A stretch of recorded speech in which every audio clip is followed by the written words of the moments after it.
All right, and happy Friday to you. It is Russell and Hunter's the Brewmance Friday Nooner. Thanks for hanging out. Look who I got back. Look who I got back right here. Look. I got him back. That's right, from NYC. We'll get to that in just a moment. Thanks for hanging out with us. And while we're just spouting about today, go ahead and share this out. Go ahead and share this out. If you're on YouTube, like, subscribe, all that stuff. Share that as well, and let your peeps know that hey, these two kind of got it going on. So let's jump into the big news of the week. Mr. Hur was on the hot seat in front of Congress, and couple things I want to point out here. This is the man that was tasked to look into Joe Biden's handling of classified documents in not 1, 2, 3, not 4, but 5 different locations, including broken boxes in his garage. He came out with basically saying, yeah, Mr. Biden did break the law, but he's too incompetent to stand trial. But he's still the president of the United States. So you know what this was. They drag her in front of Congress, and of course it is the Republicans saying, tell us he's senile. The Democrats saying, you exonerated him from all charges, and it was just you kind of heard the clown music in the background. So. And I don't know how much more evidence that we need that we really don't have a full-time president in the United States, because I'm beyond the outrage about it now, because I know what's happening. I think everyone knows what's happening. The real crazy part to me is at least 40% of the country just doesn't care that the president is in this condition. Because at the end of all of this, I still love America. And I would rather have, if a Democrat is going to be president, I would rather have someone that is not at this age and in this condition, because you see what's happening all over the world, too, in all these tension spots and all these wars. There's actual consequences to having a part-time president of the United States. And that should be enough to make us go, all right, we give a Democrat a shot, but not Joe Biden. But this is the realization, another lesson for us, Mike, in how the party systems have really crushed us and our ability to make changes in this country. And we're just going to at least, okay, yeah, it's cool, just accept this fate. So Robert Hur was a special counsel that was put in charge of this case. So it comes right back full circle that, Biden is just not a good president. And everybody would know that. They see it, and it's as plain as day. Even in the softball MSNBC interviews that he's getting, it's absolutely absurd. The softball questions that have already been pre-scripted and teleprompted, and he can actually look like he's answering questions, but you take him off the cuff. Is that noise? Well, what I was disappointed in, and Rob knows this, is that I've always been a fan of these congressional hearings. Like, I had a congressional hearing fantasy team. Yeah, he's actually not lying. I had a whole lineup of those that I would want on my crew. And Trey Gowdy was one. Trey Gowdy was one of the OG, like, come at you. He's an attorney mind. He's coming at you like that. So, definitely. And by the way, he is a vampire. That's right. If you watch any of the Twilight films, pretty sure he was the dad of the whole group. Anyway. So the but Trey Gowdy and wait, you watched the Twilight films? What's that? Did you watch any of the Twilight films? I did. Really? I'm a vampire guy. I love vampire stories, but this was not. Vampires do not glitter. They do not glow in sunlight. Sorry, this is not how it works. But they lost me there.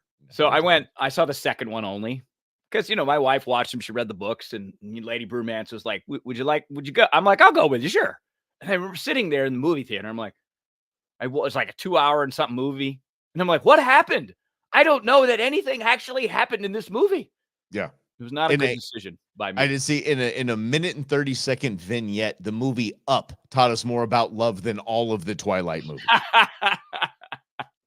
Yes. Anyway, so Trey, I used to be all about this. Now Matt Gaetz is kind of taking over that role. He's kind of solid. He's buttoned up when he's questioning people. He's got some good attorney skills. But it's so sad. I watched about 15 minutes of it, and one of the Democrats started in with this gem.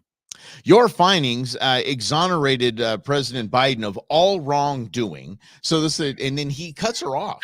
He cuts her off. And he cuts her off. He said, "Oh, I'm sorry, Congresswoman. I actually have to interrupt you there and tell you that I've exonerated President Biden of anything. As a matter of fact, reclaiming my time. You exonerated him. You exonerated him of all wrongdoings. Look, Reclaiming it says my it here time. on My the time. script. I have to say this. My staff wrote this for me. I have to say it.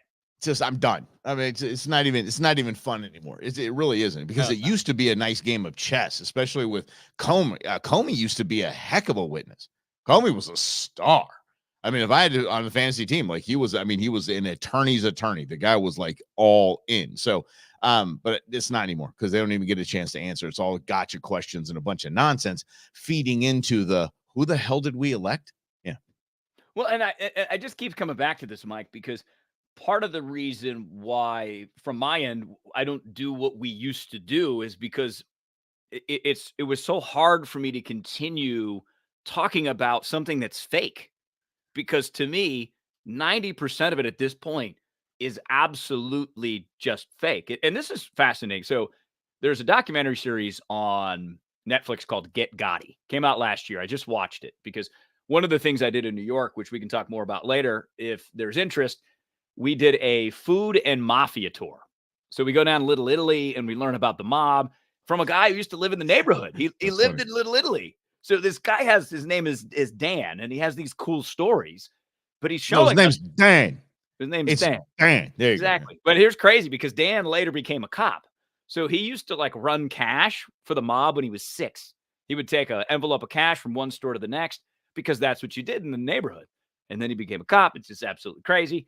So they talk about like where Gotti was on Mulberry Street, Little Italy, New York, right in front of everybody. And what I love about how this documentary portrays Gotti is how the media built him up into be a star because they kept covering him and people kept buying newspapers that featured John Gotti.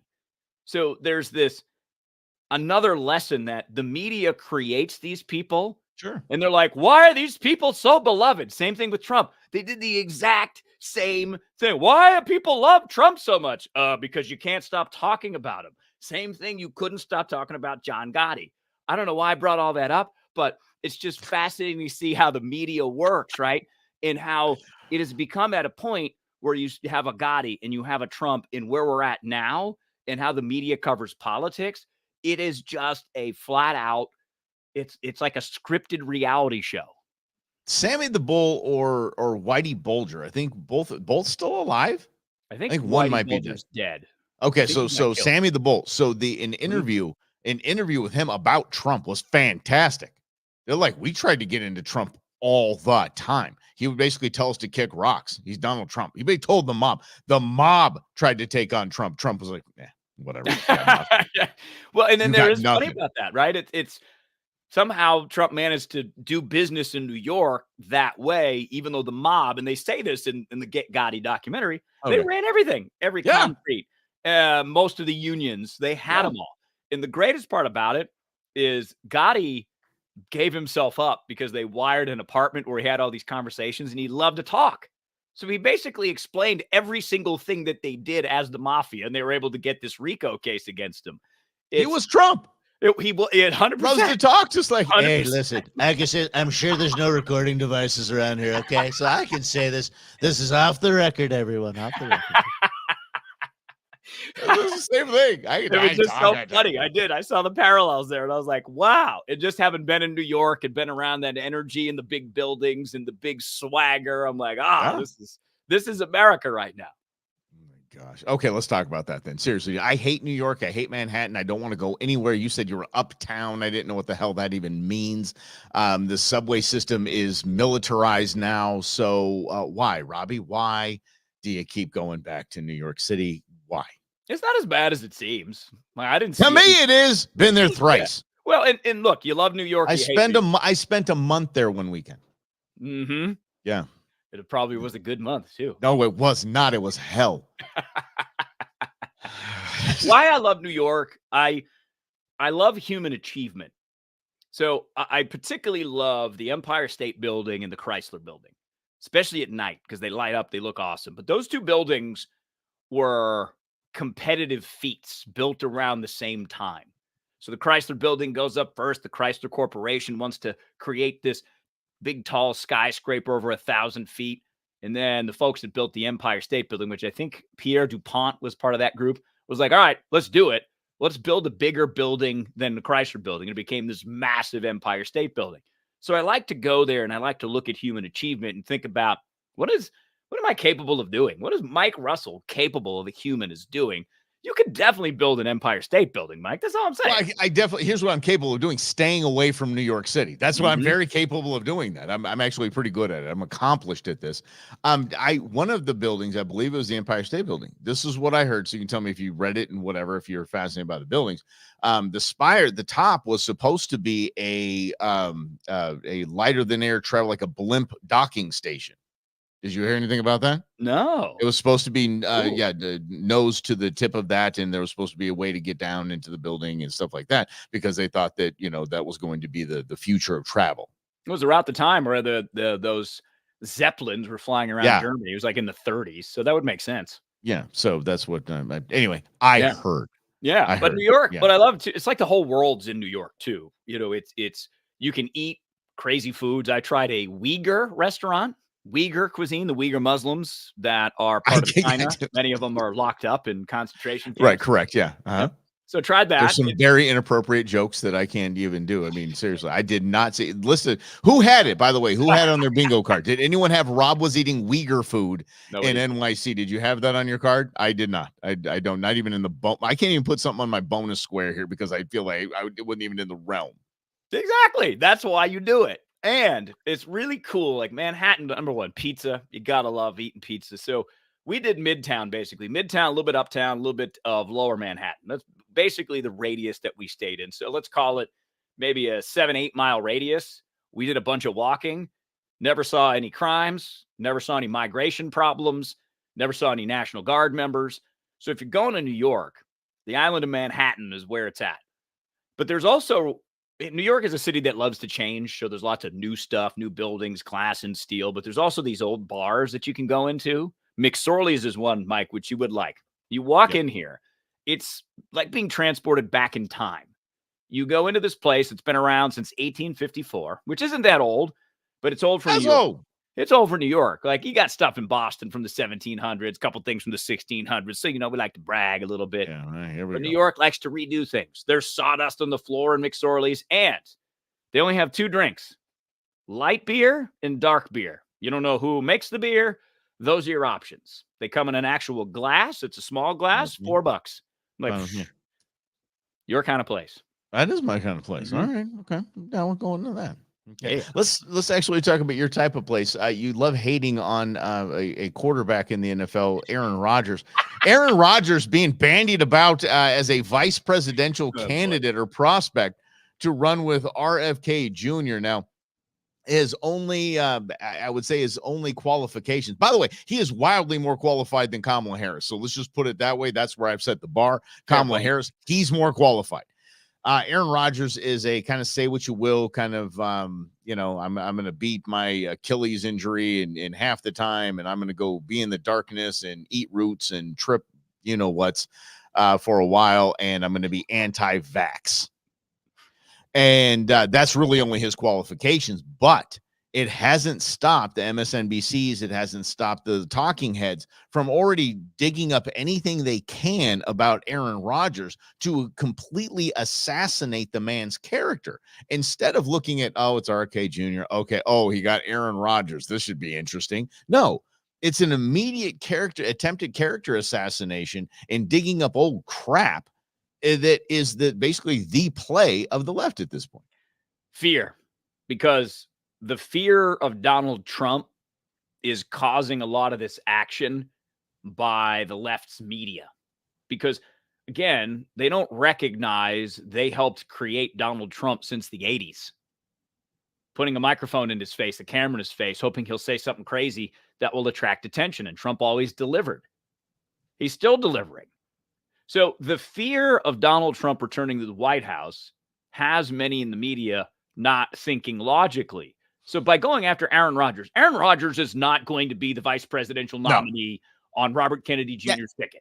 Yet still more qualified than Kamala. I don't disagree with that. I do not disagree with that. Appreciate it. It would be an interesting move by RFK Jr. to do this, because I think there are some who hold out hope that RFK is going to be able to pull it off. RFK could get a decent percentage of the electoral vote, of the popular vote. He probably will not win. Yeah, he probably won't win any electoral. It'll be like Ross Perot. He might be able to get 15, 18, 19, 20%. But with the Democrats there, I wish it was different. I wish that RFK actually had a chance, because it would make the conversation more interesting. But the Democrats are so afraid that RFK is going to peel some Democrat voters away from Biden and independent voters away from Biden, Trump can win. So they'll slam everybody to try to make him seem like a scumbag, so that you possibly could not think of voting independent in this election, because it might mean Trump wins. We can't have that. But they're going to assassinate everything they can. I probably shouldn't use that word when I'm talking about a Kennedy. Metaphorically, it's a character assess. I mean, tear down. We want that what is it, the file, we want FBI and CIA files on us. If I start talking about that, and the CIA is like, that's our job, that's what we're doing. We're the ones that get to use that word and help out assassinate a president. But I just think it's two things here. Obviously, it's the character assassination. It's the we're going to destroy anything that could help Donald Trump. And then it is the weirdness of people would think, he's going to get some votes. Why would Aaron Rodgers get a vote? We are now announcing after Kamala Harris. Well, actually, let's say it here. So it was Joe Biden, Pence, and then it's Kamala Harris, and then Aaron Rodgers as a prospect. VP is the most useless, pointless, garbage job there could possibly be. You need no qualifications for it. Remember, it used to go to the loser. It used to be two presidential candidates. The loser got the vice president job. Like, that's how insignificant we thought the position was. It's basically a placeholder for continuity, just in case the president dies. I mean, that's the reality of it. The vice president's office has gotten a little bit more complex over the years. Dick Cheney did a lot as vice president that other vice presidents didn't do. Joe Biden probably did a lot more, because there was certain work that Obama didn't want to do that Biden did. Because he couldn't. It wasn't qualified to do it. Well, and Obama's too smarmy to go hang out with senators and talk about legislation. Biden loves that crap. So Biden will do that all day. I've only been doing this for 10 days. Yeah. Now I'm the president. Look at that. But I give good speeches. Joe, get to work. Yeah. Let's get back to the Hur Report, actually. As we got some tidbits from it. As Joe Biden quite literally was either, and this is all I can take away, either he is that far along in his decline mentally, or they gave him you need to go in there and act as crazy as possible to get off of this, because the questions and answers are so off the rails. Although Robert Hur, right? Yes. Yeah. Hur actually pointed out, he said he has a near photographic memory. So I'm like, okay, that's interesting to point out when he's asked, Mr. Biden, you had documents in your garage in a broken box.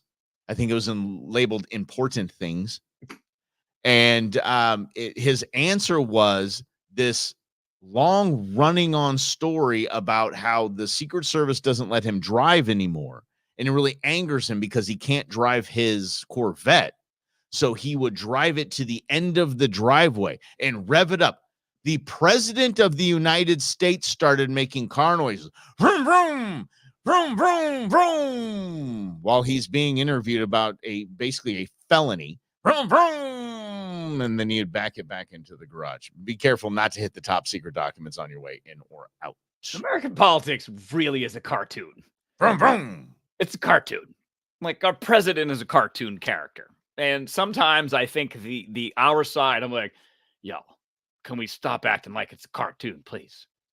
Let's we need some adults in the room to have some adult conversations about some actual challenges that this country faces. And I know that we don't want to hear it. I know America isn't ready to find out the truth because the truth hurts and the truth has to be dealt with. But, we're going to deal with it one way or the other. So let's stick with a clown theme, shall we? Fani Willis. Fani Willis, this is the absolute bozo. Is there a female bozo? A bozette? Yeah, sure. Maybe? Bozo. What kind of bozo do you identify as? Bozo. The bozo, which is one of her pronouns, Bozo Willis, was actually found to, a judge ruled that she could stay on the Trump case as long as she took her Sancho, her little side piece that she appointed to run the entire thing and kick him off. So now that he's kicked off, she can stay on even after she is a bar member. She is an attorney after perjuring herself, committing perjury on the stand several times. She gets to stay on the Trump case. This is an opportunity. Absolutely, 100%. And that's how the Trump team has to look at this, is now they have ways to go after the person charging the former president of the United States. Go back to this Gotti documentary. It's called Get Gotti, if you're just joining us, on Netflix. Came out last year. I just wrapped it up because I went to New York, went on a mafia tour. I'm now super interested in the mafia.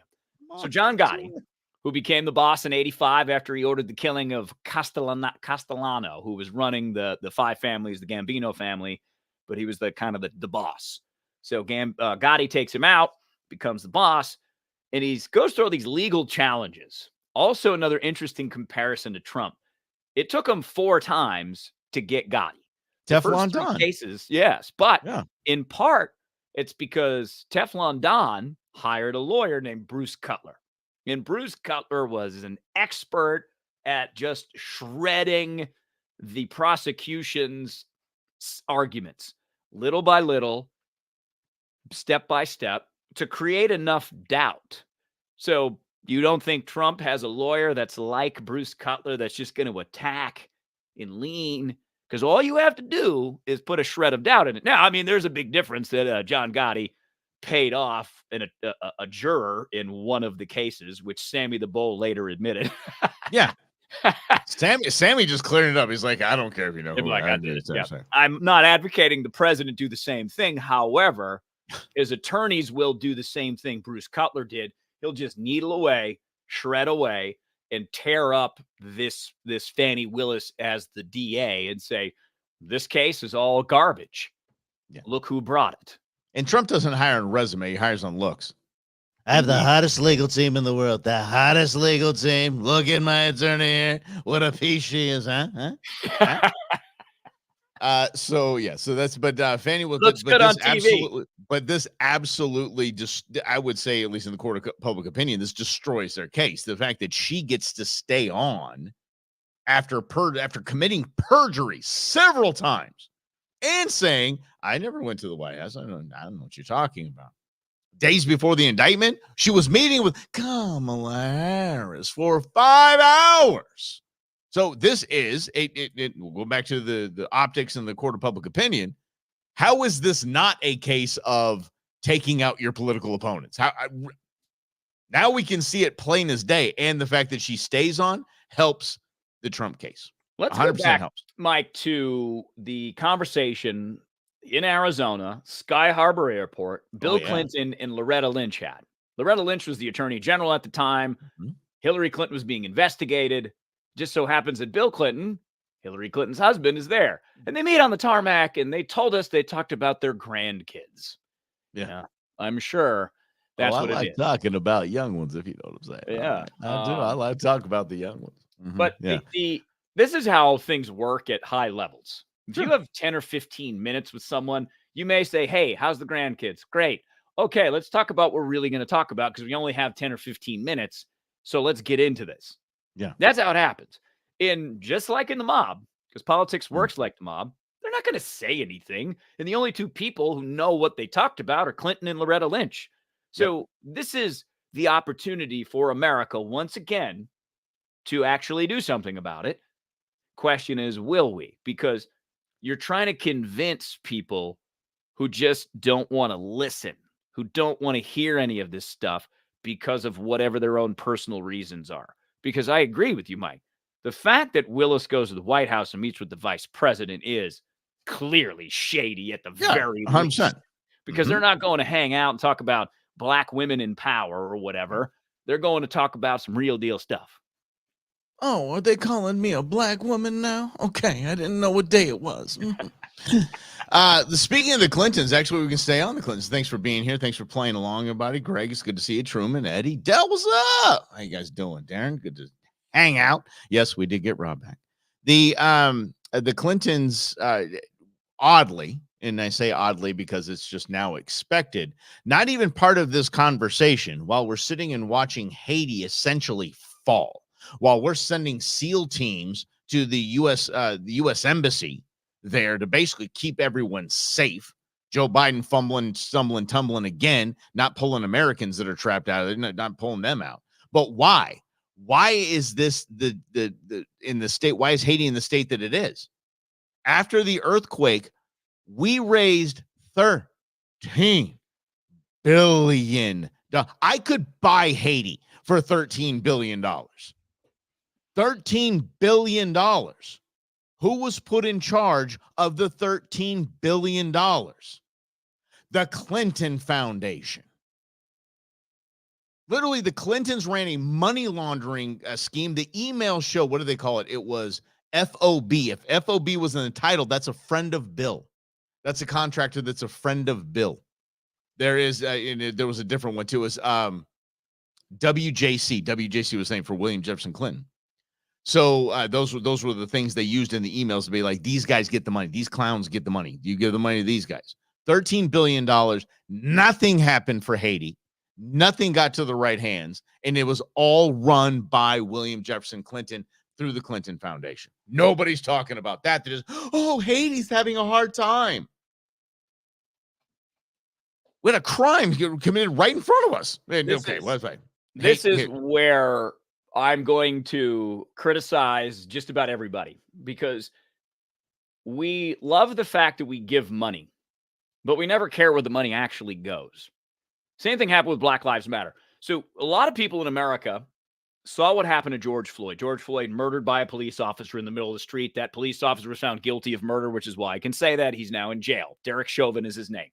And that galvanized the nation, especially as we were in the middle of a pandemic and getting towards the end of Trump's first term. A lot of emotions flying around. And this organization called Black Lives Matter comes out of nowhere. And everybody's like, I like that phrase because Black lives do matter. I'm going to donate some money. And they ended up raising $60 million. But this was an organization that had no idea what to do with $60 million. And they ended up buying houses, one with an airport hangar, an airplane hangar. Like, that's crazy. Yeah. We love to feel good about giving. But it's our responsibility then to say, would I give to that organization again? Because you get to say, if you donated to Black Lives Matter or Haiti, oh, I donated. So what?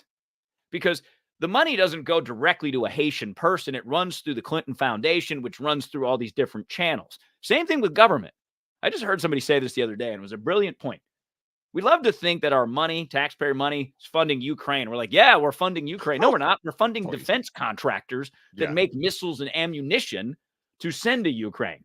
We're funding, the money is allocated specifically to companies. It's not allocated to the country of Ukraine. No, now, some of it is, right, to pay for first responders and things you don't even want to know we're paying for. Sorry, Mike, go ahead. No, I mean, have you looked at your stock portfolio lately? So the moon. Why? Because we're at war. What war's big business? Yeah, retirement. Lots of money. Exactly. It's really all it is. And real people are really dying. And it just seems like, okay, don't worry about it, America. We've got a good economy. We've got a solid economy. Don't worry. That's going to good union jobs, right? That's right. We got good union jobs there.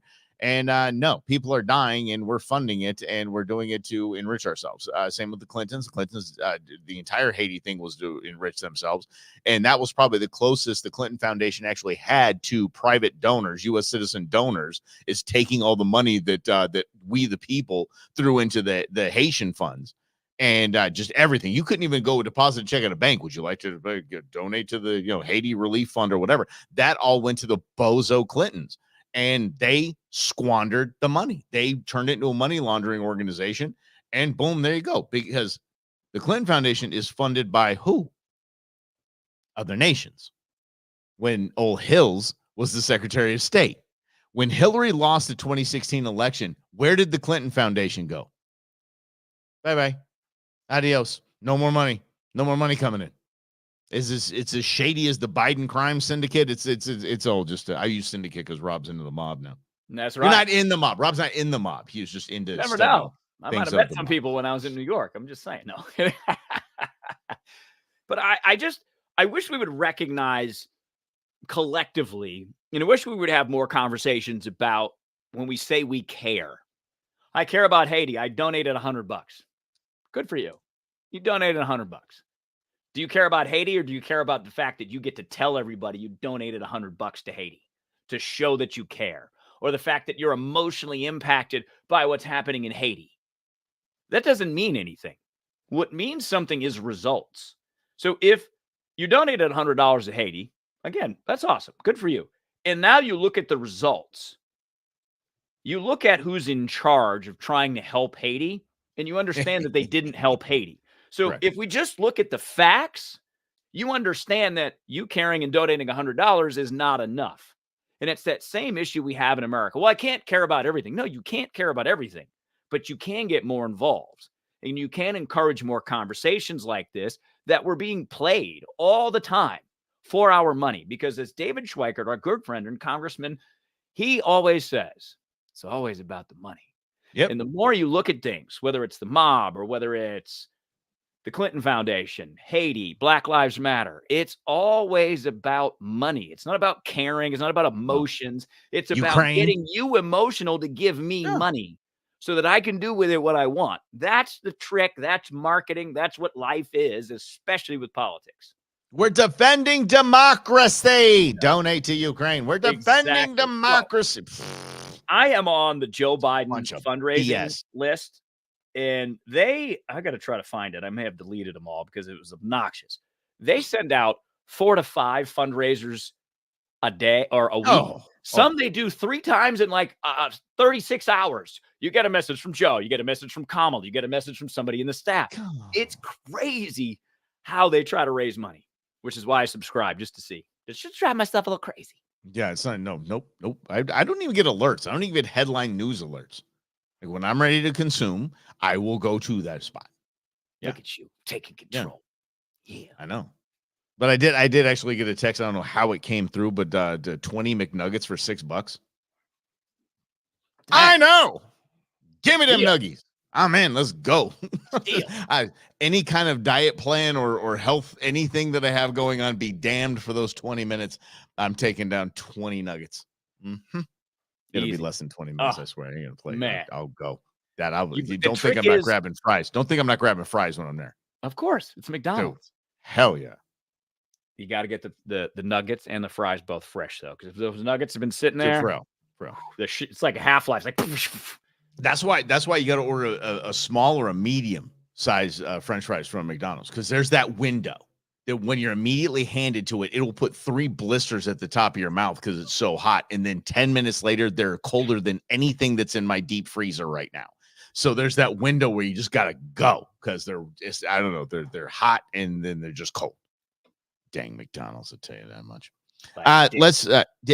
So Rob, I don't know if TikTok is a thing, but we have quite the heck of a following on the TikTok. TikTok ban is been approved by the House. Now, Nancy Pelosi says, she said, tic-tac-toe.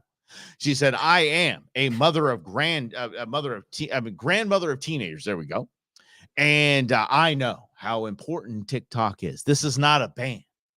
This is essentially a takeover, is what it is. Hostile takeover. It's really what it is. So thank the good Lord we have people like Kyrsten Sinema still in the Senate, that hopefully this thing can't get pushed through. It's because in this legislation, it is absolutely it smack you in the face in this legislation. I guess you got to just isolate the actual piece where it essentially gives the government the ability to take over any social media platform where they deem has interfered in the United States electoral process. This is another example of an illusion they try to sell you. What's beneath the illusion is the reality. So they want you to debate the ban as a ban, They don't want you to know. And it's not really a ban. It's just letting someone like maybe Steve Mnuchin, used to work in the Trump administration, buy it. Or I think I've heard a couple. Activision is a video game company. Yeah. They're interested in buying it. Sure. So that's why. Why? Because you've got however many millions of American users, including Russell and Hunter. You have all the data that comes with that, which is the true power, which is really that value. That's what this is about. It's always about money. That's it. And yeah, I can make the case that there's some concerns that China can manipulate the algorithm to put Chinese propaganda or anti-American propaganda, because if you go back to October 7th, when Hamas attacked Israel, a lot of the content on TikTok that was pushed forward was pro-Palestinian. It was not pro-Israeli. Correct. So that probably was done on purpose by China. And just said, no, we'll just elevate these a little bit, because what would China love? Nothing more. Dissent in America. Absolutely. You don't have to fire any shots. You just use propaganda, because propaganda works. It might not work on you. It might not work on Mike. It might work on me, but it works. This is why I think that getting people to be smarter and understand that this is a system of money and emotional manipulation, so that your money, because of your emotions, goes into this system so that they can just continue to screw you over and over and over and over again and take away the things you don't like and make American companies own them, in this case, TikTok's case. Yeah, but okay, but understand that piece of the legislation right after deeming or at least publicly announcing that a few tweets or X posts by Elon Musk has been the equivalent of election interference or meddling in an election. It's not surprising to find the piece of that legislation is if a social media platform is found to be doing so. By the way, Facebook, Meta, whatever, robot Zuckerberg, they have an entire division that embeds staff into campaigns. Their job is to quite literally interfere in campaigns. That's it, in elections. That's their job. They have an entire division to do so, and they do it globally. So yeah, it's just a bunch of nonsense. And social media is just not fun anymore. Look at this. I'm going to show you. Look at this. This was a video. You see that video right there? That's Taylor Swift holding up a Trump won banner. She's holding up a Trump one. That's the Taylor Swift. That's T-Swizzle. Down here it says, altered photo and video. The same altered video was reviewed by independent fact checkers. No bleep, you morons. Of course, Taylor Swift is not going to be holding a Trump one banner. Yes, it's photoshopped. It's AI. It's absolutely. I don't need to know this. I don't need to know. Oh, there's a dog driving a car. This has been photoshopped. This has been all independent fact checkers. Where's the forget this. Let's call the independent fact checkers the fun police. They got their fun gun out and they're just blowing fun out of the sky. Can't even have fun anymore and say, oh, look, Taylor Swift. Oh, please. Well, another reason I don't do what we did anymore, because it stopped being fun. It's so serious. It's so, oh my God, America's dying. Great. Cool. I'm still going to live my life, because I still have a life to live. I cannot control what this country does and who we vote for. All I can do is control who I vote for. And I'm going to be flat out honest. I threw my Republican Arizona primary ballot away because there's no point in voting. It's already been decided who the nominee is, so I threw it away. So, I'm like, what's the point? There's literally no point. I do have one point. That'd be Sheriff Lamb, but that's just that wasn't on. He's on a different ballot. Oh, okay, got it. This is only the presidential ballot. Okay, 10-4. Okay, yeah. good. Okay, that's going to be in August. The primary for the Senate seat and all the other races. This was just the presidential. Yeah, I'm just like, there's no. I'll say who I'm backing right now. I have zero problem with saying who I'm backing right now. Yeah, I know the man, love the man, and the guy the man could do some good, and I'm excited about that. And he doesn't. I talked to his son the other day, who was working on his campaign, so we had a little chat. Just got to meet him through someone else. That's pretty cool. Yeah. Okay. So yeah, I'm with you on that. I know how Sheriff Lamb has used power and restrained from using power. And that is what my favorite part about him is that he has had this ability, given the police powers that every law enforcement agency has, and he doesn't use them all. That's the kind of guy I like. That's the kind of politician we need, who has a good moral center, and knows that he still wants to do it the right way, because ultimately Lamb believes in one thing: the United States and the United States Constitution. You're right. And if you follow Pinal County Sheriff's on Instagram, it's fantastic. He goes on the high risk warrants that Rob and I were lucky enough to go on, and we need to get back into that. Yes, we do. That's what we need to do. Heck yeah, that's for sure. But I got to tell you something. 16 years you've known me. I've been alive for 48 years. Rob, when have I ever had a massage? Not once. Not once. This came up. The reason why I'm bringing this up to Rob is that Rob, before he took off to New York City, I said, well, what were you up to this morning? Like, he came in right before the show started. I'm like, what were you up to? He's like, I was getting a massage.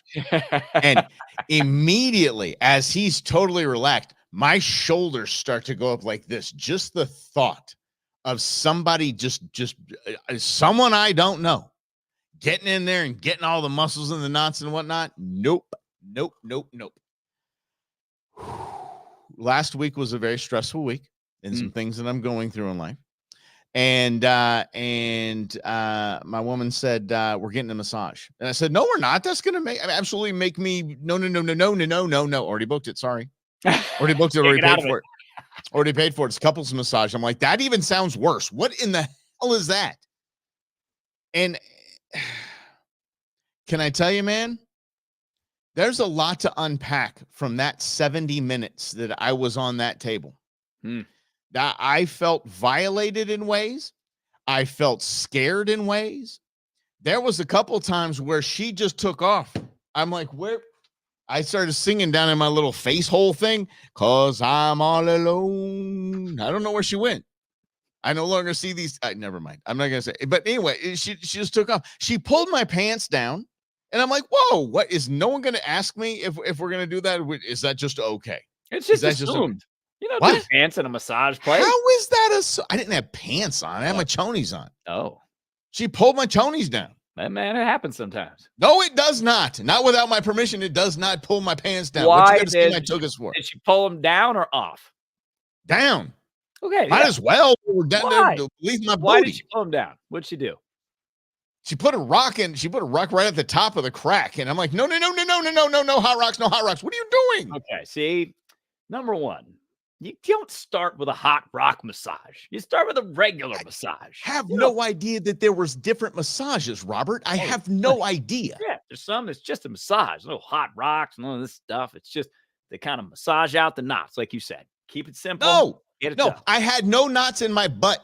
I had none. But she had her hands like I don't even know how to picture this. Okay, so fingertips crack side, doing this like it's a hot dog bun, like going down. I'm like, whoa, those fingers do not belong where they are. Nobody touches me there. This is violating. Well, you got to set it up. And then she up. just started tapping like just on my back. And I thought it was part of the massage. So I was just laying there going, no, this really sucks. And then, and then she told me to flip over. I'm like, oh, wait. I'm like, oh, here we go. Can I pull my pants up first? And so pull the pants up. Pull the pants up. Rob knows me very well, so he understands how uncomfortable I am with this whole thing. Like, I was sore the next day, not because of the massage. I was sore because I was so tense. He had the opposite reaction he was supposed to have getting massage. Seriously, I'm like, how do people do? Why do people pay for this? And then she taking the fingers like right, by the kind of waistband line. Now we're on my junk. And we're going to keep doing this all the way down and down and down. And I'm like, no. What is that? What is the name of this place? I know. Yeah. Mine doesn't do, my massage therapist does not do that. And then at the very end, so I'm just laying there in my chonies. So I got to actually have my chonies up. She does to, the male form. We don't know. There's one thing and then there's two things. Over the two things, just does one of these. Just a quick little something like she's dusting something off of them or something. And I'm like, why? And then it ended. And I just said, there's so much to unpack here. There's so much to unpack, including because I was holding on to the top of the bed and fear, intense. I was like, just mass of body and woman just like pushed into my head and over my hands. And at times, both sides, she was straddling the back of my hand. I'm like, I should not be touching any person in this spot right now. This is just weird. And how is this acceptable? How do you do this regularly and pay for it? I don't do that. What? Okay. So like I said, I only had the experience of one. And you know my mantra, I'll try anything twice. I'm going to hook up a resort spa kind of thing and see if that's a better option for me. I didn't like it at all. That was terrible. Massages are just awful. All right. So we want to know from you guys, have you had an experience like Mike? Because I have not. Now, we do have someone that you have never had somebody like graze you. I'm sorry, but hold on. No lie. The whole time she's like this. Okay. Snorting up. I could just smell the lozenges in her mouth, and she's clacking them. I'm like, oh yeah, this was not a good experience. You definitely have to give another one a shot. Definitely, and it was my first. Yeah, it'll be way different. Now, again, if you're going in and it's not your thing, it's not your thing. But that experience is not usual. I've had many massages. I've given a million ladies a million foot massage. Oh, here we go. I'm just kidding. I've had a lot of massages, a lot of different places. Not one of them has been like that. Not one. We have a buddy who likes the other kind. Like a guy we know likes the other kind. Likes the kind that gets you're happy at the end. Yeah, the kind that almost seemed like there was some indications that you might get that if you wanted it. Yeah, Robert Kraft is like, no, don't do it, dude. Not worth it. Not worth it at all. A lot of publicity in there. Mm-hmm. But the friend that Rob speaks of, absolutely, so that's the feedback I got. Like, was she trying to get the bonus at the end, or what was that what she was attempting to do? I'm like, I have no idea, because I don't even know how you would even ask that. How you'd be like, so, hey, are we done? Wink, wink. How was that? I don't understand how you even ask, but our friend, he would ask. Our friend loves it. Actually, he wears a shirt that says, I do awkward. He absolutely loves that kind of stuff. Yeah. So I don't even know how that would fit into the zero conversation. Oh, and I was told before it started, okay, no funny jokes and stuff like that, because I'm trying to relax. I'm like, well, obviously you don't know me, because I have a whole comedy routine going on right now with my face buried in this stupid whole thing. That is the weirdest part. I'm surprised that no one has invented a better way to lay at a massage table, because that thing is always like, it's okay, but you're like, you feel weird, and you're like looking down, and you're like, oh my goodness. 30 minutes in, you're not comfortable anymore. Not a fan. No. But no. At least it wasn't that. See Truman's comment here. Truman says that his wife had a deep tissue massage, and the guy said, do you like the way I pleasure you? Not really your thing, not really your job. Just get some knots out, Yeah, can we just cut this short? I'll pay full price. Can we just cut it? I know we're 5 minutes in. I'm good. I feel great. Woo! You know what? Kudos to you for trying something new. For something that, like, to be able to get to a point at 48, even though you don't like it and it makes you tense, you did it anyways. That right there, regardless of the experience, is worth celebrating, man. That's that's okay. Awesome. Yeah, I felt that, but the good, thank God there was a sports bar right next door. Did you have a beer after? We fixed that problem. Hell yes. I didn't even know where to start in explaining what just went down. Because she's next to me, she's got her eyes closed. She ain't seen any of this. Yeah. The elbow in my spine. Like, I think she came off the top rope and did her knees. Macho man, you. Yeah. She said, oh yeah. Yeah. I'm gonna put this hot rock on your butt. Make the mean lady go away. Oh my gosh. It was that bad. That is fantastic. That's great. And you go to several places and not one experience even like that. No, I've been to national chains. I've been to resorts. I have a lady that I see now who just kind of has her own operation. So none of that. She doesn't give me a little butt massage, which is good. My butt gets a little tense. Well, no, there's whatever that muscle is at the top of your booty that you hammer that thing. That's fantastic. I get that, but it isn't like you just keep the fingertips where they belong, and they don't belong down there. in the dark forest. They just don't belong down there. It's just not going to happen. What Ever did again. the storefront of this place look like? Oh, it's nice. I mean, Okay. it was a place, you know. I mean, So was it I would expect. in And how would I know? random And strip mall. because that was the first experience of mine. I don't know what it was supposed to look like. Yeah. I wouldn't have been warned or alarmed by anything because I don't have anything to compare it against. Yeah, I guess there's certain places that I look at and I'm like, does that place do real massages or Yeah. the other kind of massages? Oh, I'm a West Side guy. Dude, I'm a West Side guy. There's plenty of those establishments out here. Let me tell you something. I mean, come on. Everybody knows. You know, they're like, oh, you go. Yeah, Oh, you're going for a massage, are you? Word travels quickly. Yeah. Friend of mine said her husband's like, oh, my husband goes like twice a week. I'm like, yeah. Do I have to tell her? No, I'm not going to volunteer to tell her. No. Maybe she knows.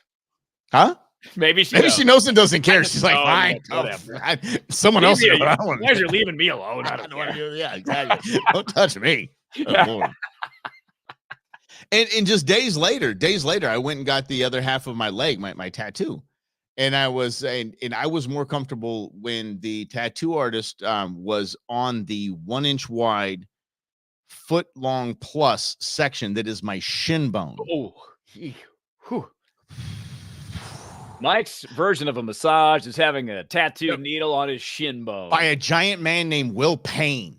Yeah, that is more relaxing than having this woman do what she was doing to me in the massage parlor. Interesting. Yeah. Huh. Yeah, all of a sudden, Mike's going to be tattooed from neck down simply because that's where he goes to relax. Our friend Slavo, yeah, he kind of wanted to keep up with me, so he was talking about doing the same thing. But there you go. There you go. So look at that. That's a bison on there. Yeah. Man, yeah, there we go, right there. Oh yeah, that's nice. Yeah. Mm-hmm. Oh, so I there it is. About tattoos that you get one and it becomes somewhat addictive, and then you get more because typically you don't meet people that have one tattoo. You meet people that have 4 tattoos or a big tattoo that took 12 hours to complete. Mm-hmm. Yeah, I'm at our total, maybe 11. Wow, not fun. No, not the most fun I've ever had. They just kind of fall into it, kind of fall in the rhythm. You're like, okay, it basically feels like a sunburn being scratched. That's what it feels like. I have 0. I will stay at 0. There's a few that I like. I like tattoos. I really do. I don't want any. I've always wanted to. I've always wanted to sleeve my arm, my leg. I've just always wanted to. Just never did. But here we go. Why not? And here I am. Why not? 48 years later. What did our friend Slavo say? He goes, Mike, your midlife crisis looks good on you. I'll take it. Exactly. I have no problem with that. I have 0 problem with that. No problem. Well, and the whole point, I think, is just to keep living. And if you've always wanted to try things and you get to be 45 like I am, 48 like Mike is, you try things. Like mine right now is I'm going to the gym, I'm lifting things. I've never lifted weights consistently in my life, and it's challenging, and I hate it some days, but then I love it when I'm done. But I mostly love it because it's something brand new for me to try and get better at. And I think if you have something in life that you've always wanted to do, and then you do it, regardless of your age, you feel better just about life. You start to man, life is pretty fun. Dr. Michelle put me on intermittent fasting. I've been doing that. I haven't done that's an interesting step for me. So what is your window? So intermittent fasting, right? You have a certain window. 6 hour window. 6 hours. 6 hours. Mm-hmm. Yeah. So that's something I could great. She said 1 hour is your goal. I'm like, no. You just stuff your face with calories in one sitting. Exactly. Well, I'd become bulimic because I'd vomit because I would eat so much junk in 1 hour. It wouldn't even be the point. So in 6 hours. So it's good. So So how did you make the adjustment? So because normally you just eat, right? We 3 square meals a day is what we practice. Some of us eat breakfast, some of us don't. But the whole idea is to have enough food to sustain your energy throughout the day. So now you're compressing that window. So say you're noon to 6 or 1 to 7. 1 to 7. Yeah.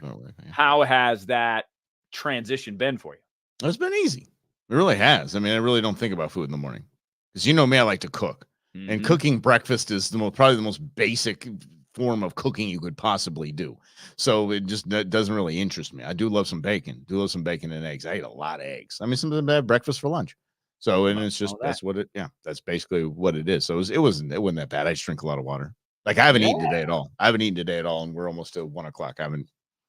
The Yeah. window is about to be open. Oh, well, I mean, usually it's noon to 6-ish because I don't like to eat too late. But if I got to go 1 to 7, I'll go 1 to 7. If I just eat for a couple, hours a day, it's no big deal. But yeah, if I'm not forcing myself into some tight little tiny window, it's not bad. Yeah, I mostly do that, but it's just kind of depends. Like I didn't really plan to do it. I just don't really like to eat in the morning. But sometimes I eat too late at night. That's one other issue. I'm like, oh, Yeah, that's a tough one. 8:00, and I'm like, I got to eat. Yeah, I was watching a movie the other day, and I was like, oh yeah, should have some popcorn over in the movie. Can't. No, Nope. It's like That's the window. it's 7:30. The window's gone. The window's closed. It just is what it is. Ricky Stenicki, don't go ahead. It's Watch It's Kid that, Gotti instead. yeah. It's a new one, I think, on Netflix or whatever. It's got Zac Efron and John Cena in it. And no. William H. Macy's in it. I'm like, what did he? Does he have an addiction to something? Is he broke? What is he doing? What is he doing these movies for Netflix? It's absolutely ridiculous. Terrible.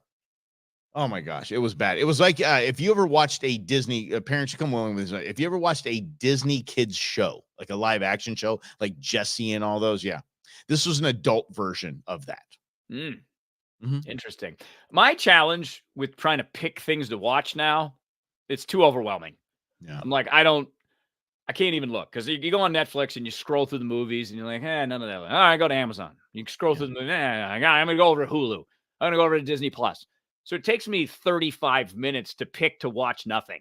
So it just, they've ruined it. They always ruin things. Watch the same 30 for 30 that you watched, 50 times. Yeah. So I did watch the 4 Days in October a couple weeks ago. Really? On the Red Sox. It's so good. I bet you did.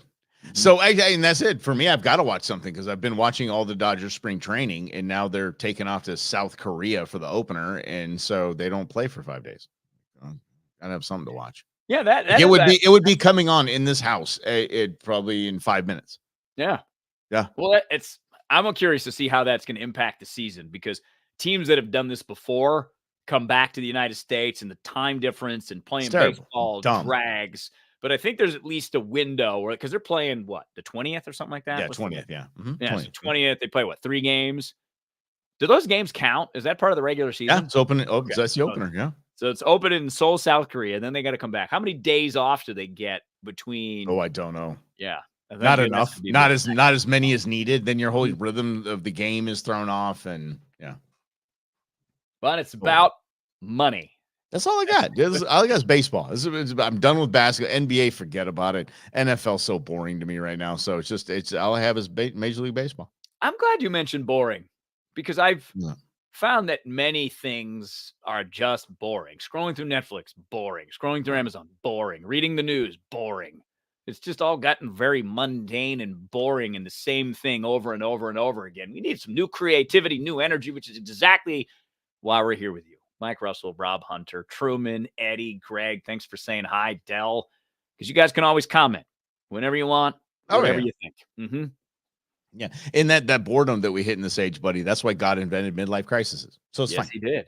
I just quit my job. I guess what I did. Yeah, let's do something different because we're just because that's just what we just. First half was in. The second half was gonna be great. Son of a. But you do look at time differently, right? You get to a point, and that's really the shift for me. My midlife crisis is understanding my time is the most important thing that I have. So spending it in ways that I would like, learning, challenging myself, doing things that I like is much more important. True. There you go. Buddy. Like getting massages. No. It's the dumbest thing ever. I swear. I just anyway. I don't want to relive it. I don't want to relive it. I mean, it's not like I have post-traumatic or anything, but I mean, pretty damn close. Pretty damn close. If I see a massage table, I will probably have some sort of a physical reaction. Yeah. Yeah. Where's Mike? He's in the corner rocking. telling to make the mean lady go away. Yeah. He looks like Jim Carrey in Dumb and Dumber when he's in the bathroom stall. Pretty much. That's what find your happy place. Yeah, it's exactly. You want to get a massage and you just stay at least. That's social distancing. That's what I want to do, because if you ask me to get a massage, I've got a probably 3.5-inch wings reach here. Yeah. I will slap you. I'll be at the bar and Yeah. I'll see you when you're done. Jeez, that's Mike's version of a couple's massage. You go get a massage, I'll be over here. That's fine. See? I'll sit in the lobby and listen to the bing, down, the music that's going on. I'm like, that's cool. Yeah. I hang out. Yeah. It might relax me. They got some incense going. Sure. Why not? Yeah. Why not? Yeah. Maybe that's the trick. Just sit in a room with the massage atmosphere with no massage. I like the sports bar idea better. I'm going to stick with it. Yeah, I mean, it's I'm just going to stick with that. More your speed. Yeah, for sure. Right. Yeah. Amen, brother. All right. Yeah, he's Rob. I'm Mike. This is the Brewmance. This is the Friday Nooner. We're going to see him Monday at 4:00. What do you think? We're going to do this at 4:00. Everybody ready for that? Sir. All right. Monday at 4:00. We're going to make it happen. Yo, keep the comments coming. We'll spout right back at you. And yeah, Truman, I love that story. It's fantastic. All right, y'all. We'll catch you on Monday. Have a great weekend, everyone.